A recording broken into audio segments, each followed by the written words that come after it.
Hey, Screen Teamers, we are back, and we have a very, very special review for you this evening on our big Halloween show. We've got more reviews coming at you, but this one is extra special because, Sabrina, this is our 900th review, number 900. And it's a whopper. It is a whopper. It's a fan favorite of both you and I. And I think it's a favorite of a lot of our listeners out there. We're going to find out. If you're not a fan of it, we want to encourage you to watch this particular film. The film we're talking about is Abbott and Costello Meet Frankenstein.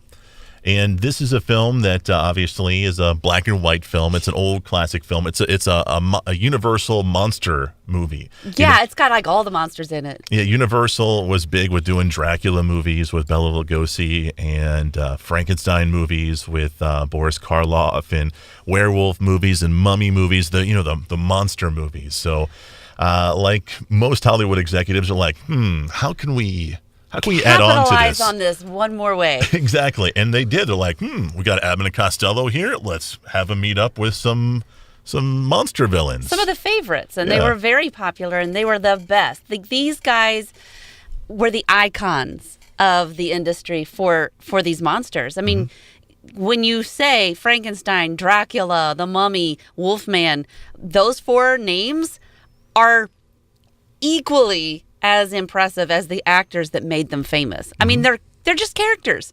But these actors, even in the black and white era, made some of the most amazing and successful films in history. So much so that people have been trying to duplicate it, replicate it, and improve on it ever since. True that. Trying. Is this movie a scary movie or is it a funny movie? Well, it is a comedy. But it has the iconic monsters in it. So they're kind of scary. And I was not so quickly reminded of that until we put our 3-year-old in the living room with a bowl of popcorn and turned on this movie. Well, the thing is we're like, okay, this is going to be a Saturday night family kind of movie. We can all sit together, snuggle up on the couch and watch an old favorite. It's black and white. It's a tradition, and it's there's not even a rating on it. Yeah, mommy and daddy were not smart on this one because our 3-year-old was watching this the whole time, like covering his eyes with his hands, mouthful of popcorn. Nope, finally I would say he made about halfway, didn't he? Yeah, I think so. Until he finally just goes, nope, I got to get down. I'm out. I've had enough. I'm done. So then we had to go read some Avengers books and stuff to get his mind off of it. Yeah, probably not the smartest choice on our hands, but I honestly think this is a movie that the whole family can experience and watch. Maybe not at 3. Maybe not at 3, but maybe 5 and older, 7 and older, somewhere around there. Yeah. I mean, compared to what's out there, this is harmless. Right. But it is still imagery is still very stark. And it's that's very what it dark. is. It's a lot of imagery. It's just Abbott and Costello make it funny, but it's still a scary movie. It's got a lot of that stuff that you don't like in there. The Frankenstein walking really slow, and Bela Lugosi just doing the eyes and the stare. Yeah. So I bet it freaked you out, but it's funny because who is it? Costello makes fun of him. Because throughout pretty much halfway throughout the whole movie, Costello's the one who sees the monsters move, and he's trying to tell Chick and Wilbur are the names they go by. Right. So Chick is as Abbott. I'm trying to get it clear in my head. All right. So Wilbur, he's like the victim, and they're trying to steal his brain and put it into Frankenstein so he can be manageable. Right. And Dracula's the head honcho. He's kind of coordinating the reconstitution of Frankenstein's monster. And then there's this, crazy doctor that is under the influence of Dracula and has Wilbur Costello wrapped around her little finger because he's all in love with her and woo woo woo woo, and so she's so in love. And then but she's after his brain because it's simple, and so they want something easily made. So she's only after his brain.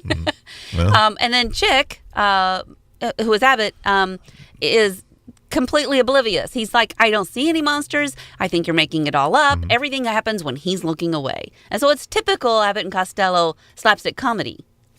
So you get a little bit of everything. You do. You really, really do. You have any favorite scenes? Well, no, I kind of like a lot of them, but I think that there's, the I don't know. I can't even zero in on it. That's okay. I like it, and then I'm like, you go a little further into the movie. Oh yeah, and I like that part too. And then, but I can watch it again and again. But yeah, don't take an Ambien and then expect to make it through this movie, because it's not like today's movies. The music is kind of lulling. Don't expect there to be a lot of blood and guts and gore, because there isn't any. Of course. And there's actually very little violence. Like as far as what today's comparison level is of violence compared to then, it's like non-existent. Yeah. But there is this, like there's a scene where Dracula bites the neck of the doctor, anything. but you don't see it. But you get the implication of it. Like he flips his cape over her, but she got bit. So. Right. There's just stuff like that, and they're running around constantly. It's just funny. Yeah, I love the scenes that were made to bait the audience back in the day. Like there's a scene where Wolfman tells Wilbur, "Here's the key to my hotel room. Do not let me out, no matter what." He's like, "Okay, yeah, fine." And he's like, "Ooh, here's your bag." I forgot to give him his bag. So he goes into his room. You don't see the Wolfman anywhere. He puts his bag down and he's like, "Huh, where is he?" There's an apple. Oh, maybe he counted these apples. And the whole time... and he's got back and forth. And you're just like, no, don't do it again, don't do it again. And the whole time you see Wolfman in the background, like, getting ready to strike and... just misses him, Right. But, yeah, it's good. That's the part that makes it easy to watch without fear. But, unless you're 3.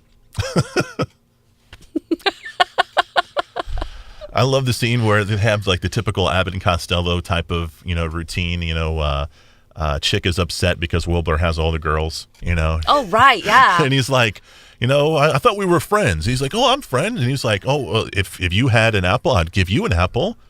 And he's like, okay, well, what about these 2 girls you have here? Of course I would give you a girl. And he's like, what happens if a new girl comes and her name is Maria? Now, which one of these girls would you give me, or something like that? And he's like, I would give you Maria. Just basically the one that doesn't exist. The one that doesn't exist. Simple-minded Wilbur manages to get out of everything and keep the girls. But yeah, because there's an insurance investigator, because Frankenstein's body is missing, and so is the Dracula's crypt, which were being shipped, which is why the Wolfman got involved, because he's trying to stop the shipment. And I don't know, that's just all over the place. It's just a fun movie. It really is. And I'm glad that we got to finally review it, and I'm glad it's number 900 on the list. It's one of my favorites of all time. If you can, check it out. It's a good Halloween film. It's called Abbott and Costello Meet Frankenstein. Sabrina, thanks for your show. A lot of great picks. 10 Cloverfield Lane, the newest Tim Burton film, and and now, of course, Abbott and Costello. We're going to be joined by Tracy next. We're going to be reviewing another Halloween-type film. It's called The Final Girls. We'll review that next on KWOC.